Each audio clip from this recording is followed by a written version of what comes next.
Want to increase your Etsy sales? One of the most effective ways is to make customers feel special and appreciated. A simple way to do this is by including a personalized thank you card with every order. In this guide, I'll show you how you can easily design a beautiful thank you card using Canva. So let's get started. First, add a watercolor background. Add thank you text. Now type in for your purchase between thank you. Now type your support means the world to us. We really appreciate it. Add a rectangle. Type in text get 25% off on your next order. Add another rectangle with full color. Type in text use code thanks25. Now below that type in connect with US. Add in your social media icons. Below add your handle.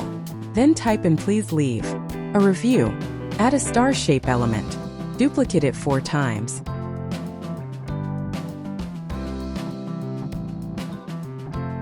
Add a QR code. Then add a circle placeholder for logo. All these are placeholders. You can easily add your data here.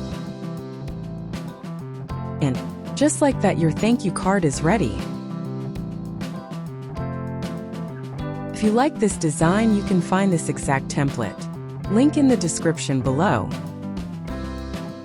If you found this helpful, don't forget to like, share, and subscribe.